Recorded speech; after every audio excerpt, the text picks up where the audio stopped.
Hey, bro. I want to fight something, bro. Hey, bro. Come on, bro. Leave me alone. Come on, bro. I want to fight something. Yes, he I did. seen it. I'm glad I got witnesses. I seen You it don't in the remember gym. the catch and shoot. I seen Forget it in that. the gym. Forget that. Why you got me in the corner? Fuck out of here. I'm gonna get you. Yeah, now we I good. ain't going for none of them things. Hey, oh! Boy, that boy still got it. Come on. Brother. Come on, bro. Yeah, No, you I'm too better. strong for You that. Watch better. that. Do it again. Do it Over again. here. Do it again. Do it again. Do it again. For 2 rounds. Bing, bing, bing. Destiny doesn't whisper, it stares you in the face. And Shakur Stevenson is talking like a man who sees nothing but the finish line. When I was a kid coming up, Dre was the person I wanted to be like. He was the last person to win the Olympic gold medal. So for me, it was like I wanted to be the next person to win the Olympic gold medal. And I kind of watched all of his tapes. I studied him like every day faithfully. And he played a tremendous part on my style of boxing. Now, it's always been a lot of talk. I always be talking a lot of like smack to Dre just because I always watched him. Like I always been looking up to him forever. So now it's like, I just want him to get in the ring and like teach me a few things. I'm not like trying to go crazy, but I just want to be able to say I got in the ring with Andre. Destiny does not whisper. It stares you directly in the face. And Shakur Stevenson is speaking like a man who sees only the finish line. All I see is the destination that I'm trying to get to. I think I'm the smartest fighter on the planet Earth. I don't just beat guys. I'm the type of fighter that dominates people. I'm gonna beat the shit out of you. You better be ready, boy. We are in Las Vegas, Nevada. We at the UFC boxing gym. January 31st, I'm fighting Teofimo Lopez. I'm moving up to 140 pounds, super lightweight. The process ain't nothing new. I'm not trying to put on all that muscle and all that extra shit they keep talking about. Skills pay the bills, and that's what's gonna show up on fight. Inside his camp, the energy feels different now. It is calmer and sharper, almost surgical, as he moves up to 140 pounds with no drama and no chase for bulk, just pure belief that skill pays every bill. So this here fight with Teofimo, I know can guarantee you for sure, 100% he's gonna be ready.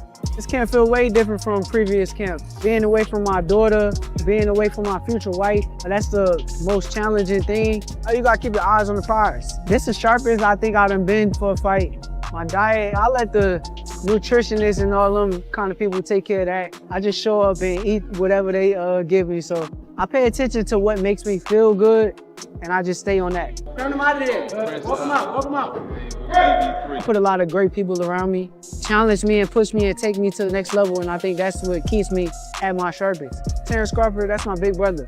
I love him to death. I feel like if he wasn't in my career and in my life, it'd have been very difficult getting to the level that I got to. He kind of told me is take every guy serious. Seeing him and seeing how he prepared for guys who I know that's not on his level, it kind of turned me up to make sure that I do the same. He reflects on his setbacks like the Ruben Villa fights and the De Los Santos moment and how doubt tried to find its way in. Yet you hear how those experiences forged the mindset he has now. Shakur spoke of meeting Zapita in the center and not retreating. He wants total domination and not just a win. That is a frightening evolution for any opponent who faces him. But you're in my way, so I gotta move you out my way. This guy is the best, and we're here to face the best. And that's just what it is. Teo is that guy. Like, I admire his style. I done said this before. I think he's a hell of a boxer. He's fast, he's strong. He got boxing IQ, you know how to outbox people. We sparred before. We did 3 rounds, and Teo posted a video that is very misleading. He gave Teofimo Lopez genuine respect too, calling him fast, strong, and highly intelligent. Yet you could feel the tension when he mentioned that sparring video stating the clip was misleading. And Teofimo knows exactly how those sparring rounds truly unfolded. We warming up, ain't nobody really land nothing. Like, he know deep down inside, he remember how the sparring went. He said stop recording. Come on, dog. Well, he gonna want to make this a firefight, but I think that's gonna be his downfall. Being that I know that I'm getting in the ring with the truth, I want to elevate my game and make sure that I'm better than him. I want to be better than him in every area on fight night, and that's what we gonna do. And while Shakur Then he said the line that truly matters. Teofimo wants a wild firefight, and Shakur believes that might be his major downfall. With Terrence Crawford as his guiding mentor, this training camp feels less like preparation and more like perfect calibration for something truly historic. Two-time world champion. We are what it is, baby. Box on, and it's a takeover times that by 2, because we are two-time world champions in 2 different weight divisions. We here at the House of Champions. We breed them, we make them, and you know what? We take the belts and we take them. Let's get it, baby. Teofimo in the flesh. Let's go.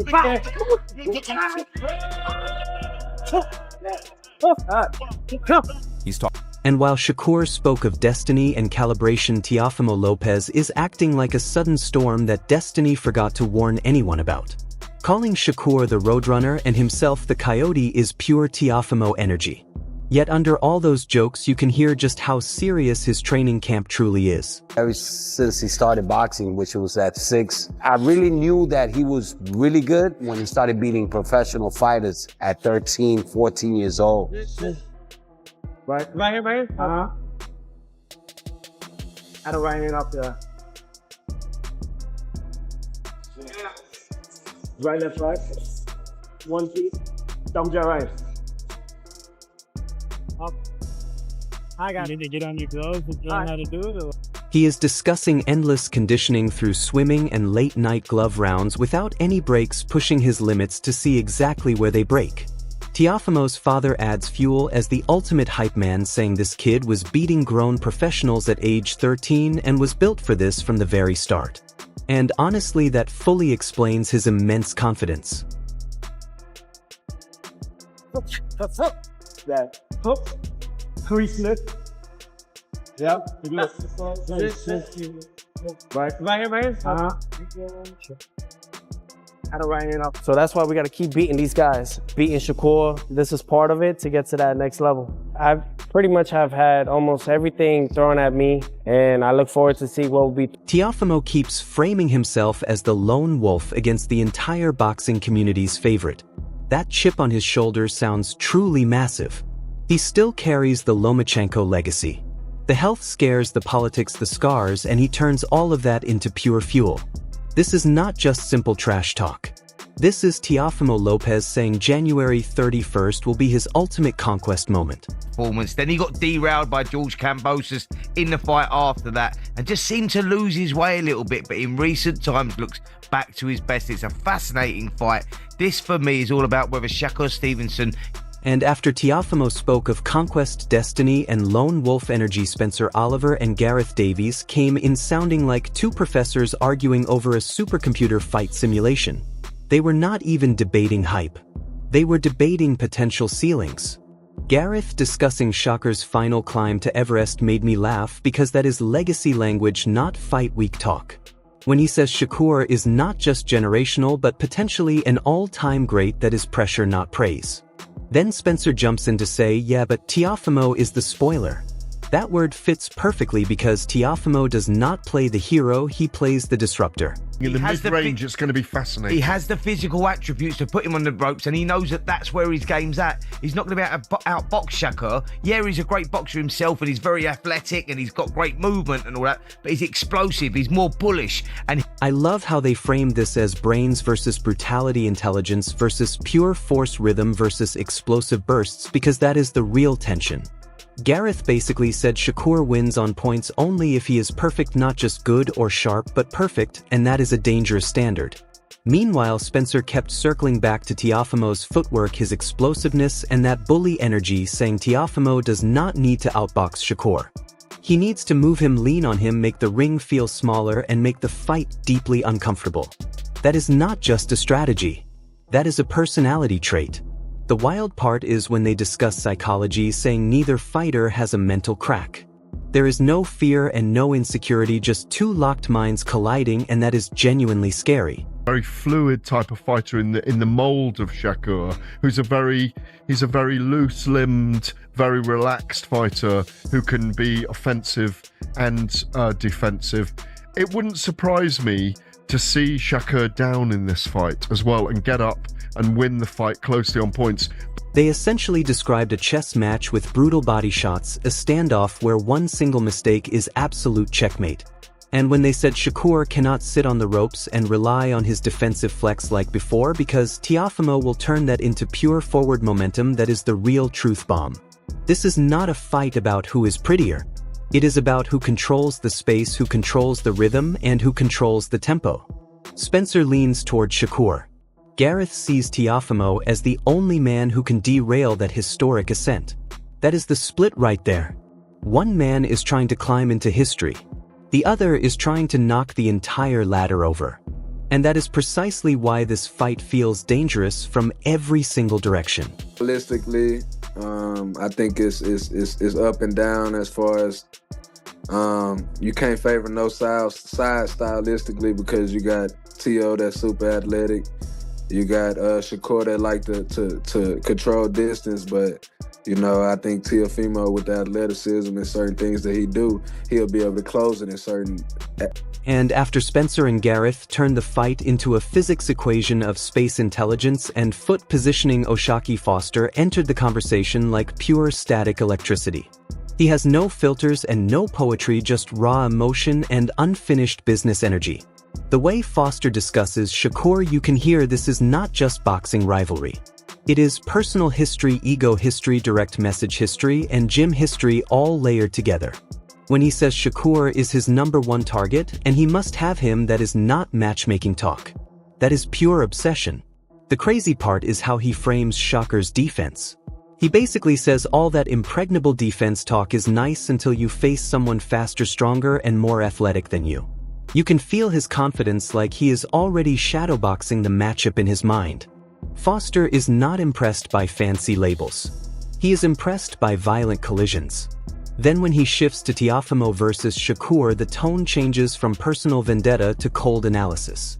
He does not pick sides emotionally, he discusses pure style. And you know, certain fights he looked this, and then certain fights he looked great. So I think they going off consistency, but I don't really pay too much attention to them odds makers because they really don't really be knowing the background of boxing. What's the amateurs, what really people got in them, you know, in the boxing. Like they just going off, you know, kind of what everybody pouring their money. He points directly to Teofimo's athleticism and his skill at closing distance in strange pockets of a fight, noting that this alone changes the entire rhythm for a technician like Shakur. I like how he calls out the betting odds too.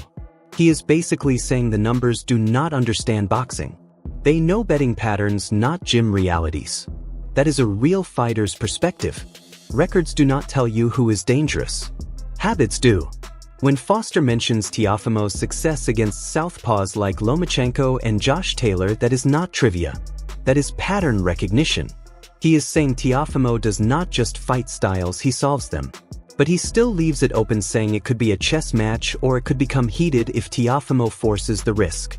That word forces is key because Shakur does not choose chaos. Chaos must be brought to him. Foster's entire energy is essentially this. Shakur is elite. Teofimo is dangerous. And when elite meets dangerous, the ring does not care about narratives. It cares about pressure, timing, and who cracks first mentally. That is not hype. That is fight reality. The athleticism, mostly, and it seems like he do pretty good against southpaws. I mean, Lomachenko and Josh Taylor, that's two different styles, two different sizes, and he made it look kind of easy with both of them. So we'll just have to see, man. I think it's gonna be an interesting stylistic matchup because we don't know what we're gonna get. It could be a boring 12. Alright everyone, stay tuned for the latest in boxing news, highlights, events, and stories. Subscribe to Ring Headquaterzz and turn on notifications so you never miss an update. Be sure to watch our other videos too.